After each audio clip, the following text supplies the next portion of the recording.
You wouldn't expect to see a family making six figures living in public housing, but that's exactly what the I-Team found. Dozens of families in Milwaukee exceed public housing income requirements. The question is, why are they still living there? The I-Team's Eric Ross asked that question of the mayor and the housing authority. Eric? Good evening. More than 5,000 people are waiting for housing help in Milwaukee, all while some families taking in as much as $122,000 are living in homes meant for people earning a lot less. At the corner of 7th and Brown lies the townhomes at Carver Park, a property managed by the Milwaukee Housing Authority.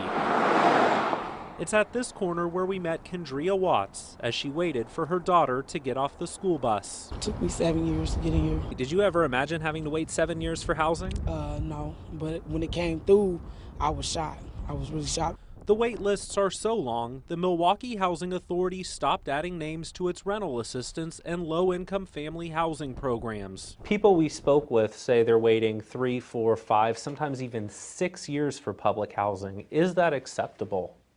We'd certainly like to be able to offer them a housing option sooner than that, but that speaks to the limited resources that we have. Spokesperson Paul Williams says the Housing Authority has successfully placed over 3,500 families in affordable public housing. But the I-Team found some of those families no longer qualify for the program because they make too much money. We found one family making $122,000, $57,000 more than the maximum yearly income.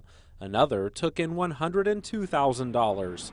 More than 70 Milwaukee families exceed income requirements, yet still live in public housing provided by the Milwaukee Housing Authority. While you have 2,000 families waiting to get into a home, there are some people that are making six-figure salaries occupying those homes. Why not kick them out? So currently there is no time limit in terms of how long a family or an individual can stay in public housing. You heard right. Once somebody moves in, the Housing Authority says it can't make them move out. When you got a lot of income, I don't think you should stay here. According to the U.S. Department of Housing and Urban Development, over-income families across the nation cost taxpayers more than $100 million every year, money that could be used for families who really need the help. We asked what the Milwaukee Housing Authority was going to do to fix this problem. Williams told me there are current discussions over how to reduce the number of over-income families living in public housing, but at this point in time couldn't provide a solution. When I tell you somebody makes $120,000 a year, do you truly believe that that person may be 1 or 2 paychecks away from being homeless, earning that type of salary? That's a situation where there were 4 working adults in the household. And again, they have emerged from poverty, and we fully anticipate that at some point they will be able to move on. After our interview, the Housing Authority did a new income audit, which determined the family that took in $122,000 a year now makes below $100,000, but still earns more than the maximum income allowed. The spokesperson went on to say the majority of people on public housing truly need assistance. And guys, Mayor Tom Barrett oversees the entire Housing Authority. Tomorrow night on today's TMJ4, we're talking with him about what he's been able to do to reduce the numbers of people on public housing wait lists. That list still exists. It's been closed since 2012.